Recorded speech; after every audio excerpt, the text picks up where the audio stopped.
Goberna América Latina. Escuela de Política y Alto Gobierno.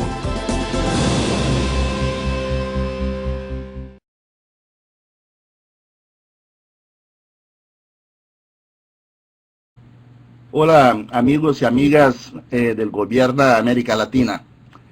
Yo soy Silverio Sebral, me desempeño como economista jefe aquí en la Organización de los Estados Americanos y además soy profesor en la Universidad George Washington. Yo vengo hoy a hablarles un poquito de cómo va la situación económica y política en mi país. Yo soy brasileño, que ustedes deben seguir ahí en los principales periódicos del mundo. Como ustedes bien saben, Brasil algunos años atrás era mencionado en todos estos periódicos como uno de los motores del crecimiento no solo de América Latina, pero como del mundo. Y en el último año hemos asistido a un cambio importante de expectativas con relación a Brasil.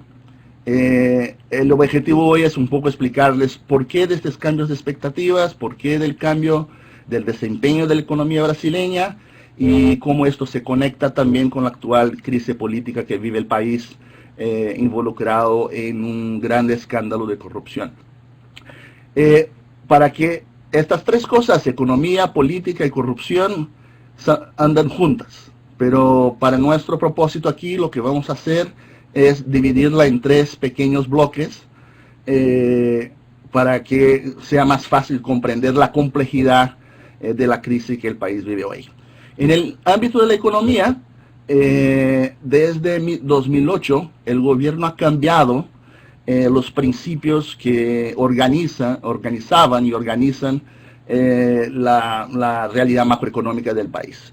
Desde la estabilización en los años finales de los años 90, el país venía implementando una cosa que llamamos el tripé macroeconómico, que está basado en el compromiso con una meta de inflación, el cambio libre, sin intervención del gobierno, y el compromiso con superávites primarios alrededor ahí de los 3% del PIB, etc. Básicamente era estas tres pilares que organizaban la política macroeconómica. Con la llegada de la crisis de 2008, el país cambió este tripé y pasó a implementar una nueva matriz macroeconómica, como así lo llama y lo llamaba los economistas que trabajaban para ya el primer gobierno Dilma. Esta matriz es una matriz que está basada en otros principios.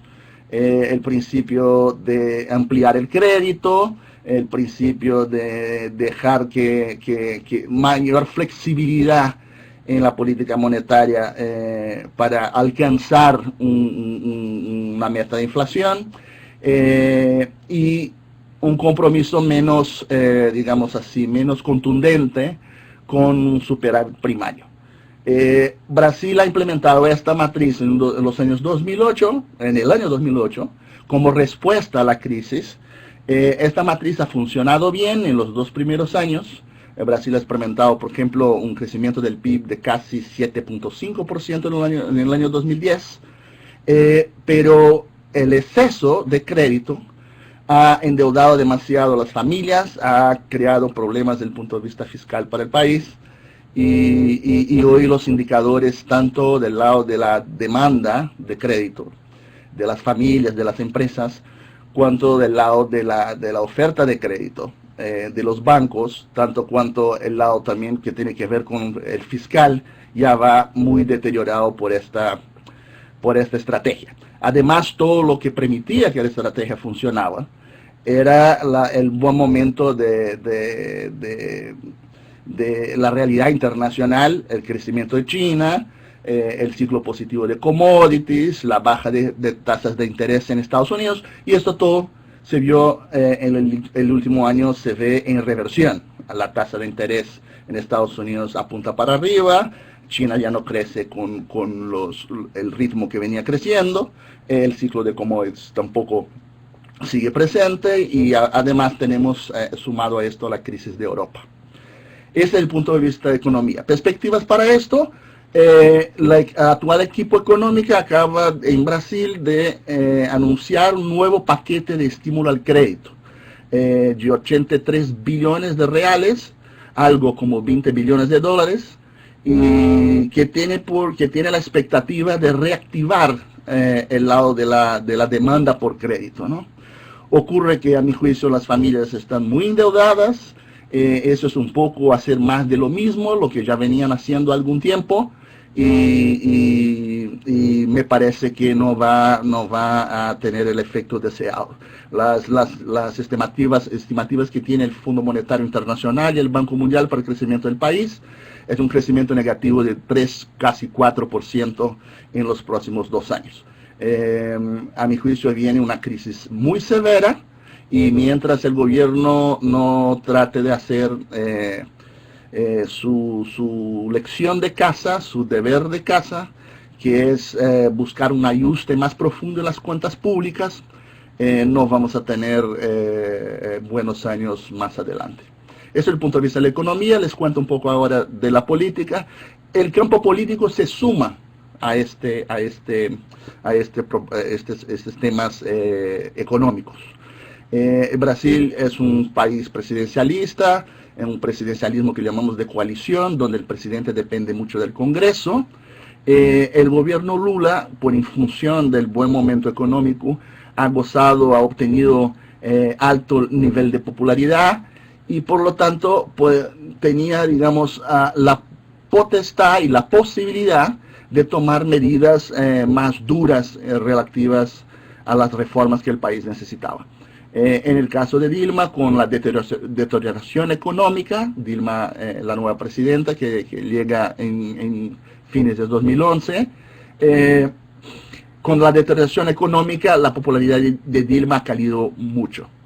Y por lo tanto ella tiene problemas de formar las coaliciones gubernamentales que necesita para hacer avanzar las reformas en el Congreso e incluso tomar medidas de ajuste fiscal que son necesarias. Ella, por otros temas relacionados a temas de corrupción en la empresa petrolera de Brasil, en Petrobras, temas relacionados a corrupción en el uso de recursos públicos en la campaña electoral en su campaña electoral de 2014, la presidenta incluso tuvo a poco tiempo atrás, digamos, muy cercana de iniciarse un proceso de impeachment en contra de ella.